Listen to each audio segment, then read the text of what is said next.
Lord Seventh, is a priest novel. This is an audiobook made by fans for other fans. Disclaimer. The main couple of the story is made up of two men. If you don't like it, don't listen. Thank you. Remember, subscribe and click the bell to stay updated on all the new releases. Enjoy. Chapter 54. Blooming on the Other Shore.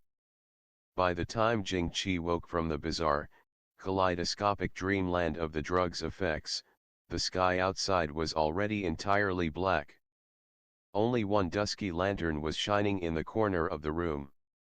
A teen quietly sat there holding a book up, looking like he hadn't moved for a very long time. Wuxia promptly detected the change in his breathing, of course, and lifted his head to look at him. "You accidentally inhaled a bit of a knockout drug," he whispered. "The antidote was fed to you. There's no headache now, right?" It wasn't clear whether it was Jing's misconception or what, but he overall felt that Wuxia's attitude seemed to have changed a little, being somewhat too unnaturally estranged. Jing gave an mn, rubbing his eyes. He still wasn't fully awake, and only felt that this nap had been deeper than a slumber of any length of time. Hearing a burst of thumping noises coming from over his head, he looked up to see that the sable was tied up snugly and hung from the bed curtain. Its round little eyes watched him pitifully as its bound limbs repeatedly struggled without cease. Jing couldn't resist laughing. As he propped himself up, he took it into his hands. "What was this for?" Wuxia lightly huffed. "Charge into disaster, and there ought to be punishment. If it weren't for you spoiling the creature too much, it wouldn't have gotten to the point that it bites people every couple of days." Jing was clear-headed now, smiling. "What are you saying? I'm a big human that weighs 100 or so caddies. How could I bicker with this little thing that weighs a couple of tails?" Wuxia paused, suddenly feeling uncomfortable upon hearing that, because the attitude displayed in Jing's understating words was very similar to the attitude he had towards him, like he was a child. It was very indulgent, though it was an indulgence that wasn't taken seriously. He thus had to say, "I shouldn't have let you be alone in the courtyard today.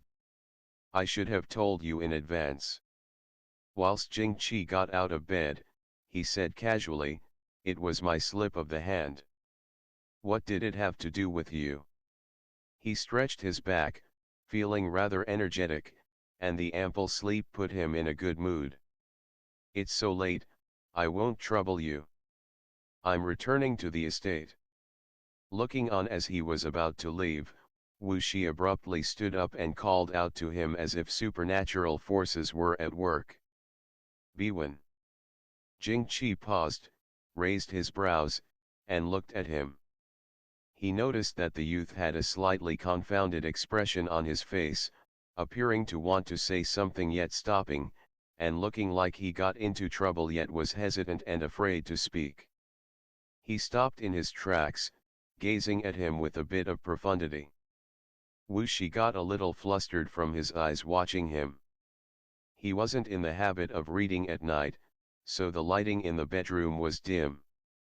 It was barely enough to see clearly, and it caused Jing's eyes, which were normally simply gentle and good-looking, to appear especially remote. His gaze pierced as though it had substance, like all the words hidden inside of him were seen through. That ambiguously feigned perplexion became more real. For a short moment, he lowered his eyes and didn't look at him. Forcing his mind to calm, he said, "The drug you breathed in is something I haven't finished making. People who take it should dream, but I'm not certain yet." Jing had an epiphany. "You're asking me what the drug's effects were?" The other nodded. "Brat," Jing scolded with a grin, "I actually tried out your drug for you. In my days just now, I really did have a dream. Don't worry, eh? It was pretty effective, and relieved tiredness, too." What did you dream of? Wuxia questioned closely. Jing stopped and swept his eyes over him. Could that be controlled for, as well? He doubted. Wuxia had never told a lie before. He didn't know why he had blurted out that sentence just then, and mentally long regretted it. The more of a guilty conscience he had, the more he felt that Jing knew something. Since he was asked, he had no choice but to be overly alert as he braced himself to nod. It can, of course. There's still drugs that can produce hallucinations and make people see demons and ghosts. Making people dream isn't completely the same, either. Sometimes it makes people have good dreams, and sometimes it makes people have nightmares. What did you dream of? Jing didn't understand a single thing about this stuff, so he didn't suspect him, thinking back on it for a bit. It wasn't good or bad. I dreamed of a big rock, and a river with its grounds full of safflowers that hadn't grown leaves. Noticing that Wuxia looked dumbfounded, he shook his head with a smile. It's nothing, just a drawn illustration that I've seen in folk literature before. Didn't you get up early? I won't disturb your rest. He left, carrying the sable. A big rock, and a river, with its grounds full of leafless safflowers. Wuxia stood where he was, repeating his words for some reason. Then, he abruptly recalled the sad smile that came onto the other's face, and slowly creased his brows. The wave in court hadn't yet leveled out when another rose up. Perhaps his diet wasn't harmonized with the change in seasons, or perhaps many years of indulging in sensuality had hollowed out his foundations, or perhaps he was angered by the incidents happening in quick succession.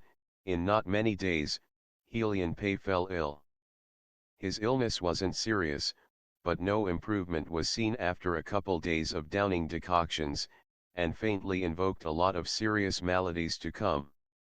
When another half-month passed, he was too lazy to even say words, and was observed to have some intention of riding a crane out west. For that reason, the momentum of the vast literary persecution was inevitably stopped. Helian Pei was holding a feeble breathing rate that could possibly be choked back at any time. His previous ambition vanished. Unable to care about whoever was stirring people up or whoever was going to rebel, he merely switched out prescription after prescription. Others meant nothing while his life was most precious, lest he kick up his legs and die, leaving the utmost of glory and splendor to vanish entirely like smoke. Helian Pei had originally felt that he, sitting on the dragon throne for a lifetime, was a great hero that woke up grasping ultimate authority from his nap on the lap of a beauty, the sagely son of heaven. He didn't expect that he would get so invalid in older age. He feared death and old age. When he wasn't sick, he was engrossed in mucking about and not caring about these many worries, but in this illness, all his private concerns were forced out. He was unwilling to see Helian Zhao, feeling his eldest son to be overly violent, with ominous evil always within his gaze. Whenever he came over, he wasn't looking at him, but at the throne under him. He wasn't willing to see Helian either, as his second son had broken his heart. He hadn't felt so when he was angered, but now he had no strength to be angry, and every component was streaking across his mind. When he thought of the Mount Tai earthquake, that was in fact the heavens giving him enlightenment, calling for him to be diligent in governance and fasting. At the start, it had been enough to avoid this catastrophe, but that unfilial son stubbornly destroyed it and caused such huge calamity, making the whole court laugh behind his back. He was even more unwilling to see Helian Yi. This son was well behaved, but once Helian Pei recalled that upon his dying breath, everything before his eyes, the throne room, the imperial gardens, the infinite landscape, the infinite beauties, would become his, he couldn't help but get envious of his successor's youth. In the end, He only called Jing Qi to his side, having him read to him and relieve his melancholy. On the outside, Jing Qi gave him the same sort of filial piety as a blood son would, and on the inside, he was naturally not scheming any less. Of course, he wasn't looking forward to the old emperor's death at the moment. In the hubbub kicked up the time before, many sought refuge in the crown prince's party, making the number of people the crown prince now had for use unknown. At the bare minimum, he'd be able to rival with Helian Zhao for longer. However, the second Helian was right outside. Even though he had suffered serious damage, he could be dead ash reigniting at any time, and the state of the court would be unstable. If the emperor died at this juncture, Helian Zhao would have no scruples, being the first to fall out with Helian Yi. There were a few ways to deal with him, but it was still best to be capable of getting a victory with no blood on the troops' blades. The emperor was currently a demon-dispelling barrier. During this period of teetering, all the parties of monsters were beginning to get restless. If he really did get snuffed out, would the sky not get overturned? So, he was all the more sincere towards him.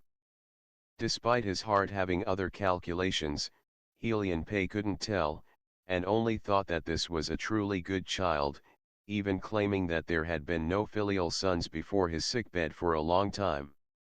Those 3 wastrels he had raised couldn't compare to his one adoptive son. He frequently pulled Jing Qi into talking endlessly about things that happened when he was young, and the child wasn't bothered, simply quietly listening at the side. This caused Helian Pei to be considerably touched, feeling that he had treated him poorly over these years.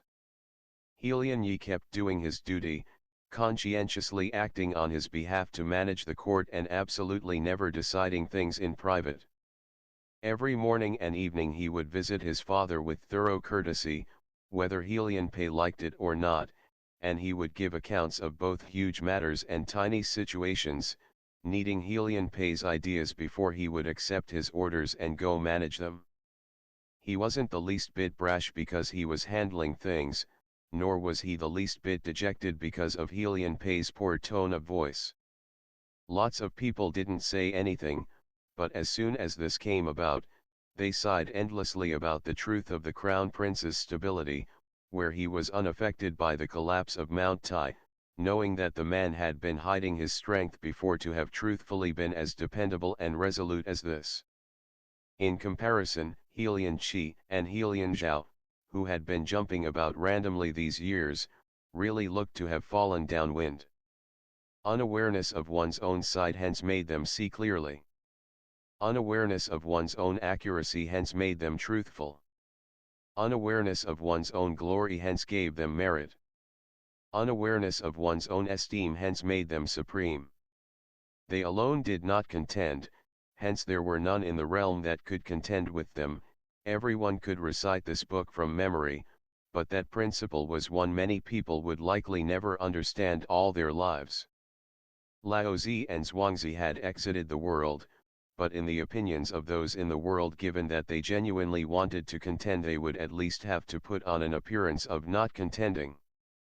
Stirring things up into an obvious secret would then be undoably stupid. Helian Qi obediently reflected upon himself at home, but Zhang Zheng's side was on edge, neither the imperial troops nor Zhou's issue withdrawing. The old emperor was preoccupied with season change depression and had no spare time to harass him, but the honest-looking Second Highness might be making up some things out of nothing. The second scion's devilish, off-path image was set very deep in the people's hearts. Liang Juxiao, in the capacity as a hero with an unusual sense of responsibility, couldn't feel at ease about the Zhang estate. Added in with the painful memories he had of the Prince estate, he wholeheartedly devoted himself to guarding Sir Jiang's home. He was very carefree and outspoken. When he had nothing to do, he was fond of talking at will and laughing about nothing, thus getting a good relationship with all levels of the Zhang estate. Zhang Yuqing appreciated wild heroes like him the most because it was easier to set his mind in motion, so he became good enough friends with him to sling an arm across his shoulder. Zhang Zheng's 4-year-old daughter, Zhang Shui, was nevertheless a tiny scourge that could go on the roof and take off its tiles, a little monkey that followed after Liang Zhuxiao's big monkey butt all day long. She was young and had no need for being suspicious, likely being the sole member of the Zhang estate that felt nothing. Liang Zhuxiao had huge guts, and once snuck out while carrying her to go see Zhou Zishu and show off to his sect brother. Yet, he happened to accidentally bump into Helian Yi, and only angered Zhou Zishu. The eternally collected man took out a whip and chased him as he ran halfway around the capital. The little girl Zhang Shui was an ignorant one that knew no fear, staring dim-witly at Helian Yi. After having a staring contest with the crown prince for half the day, she suddenly stuck out her pudgy little hands and grinned with her little baby teeth, calling out a crisp hug. End of the chapter. Stay tuned for more BM.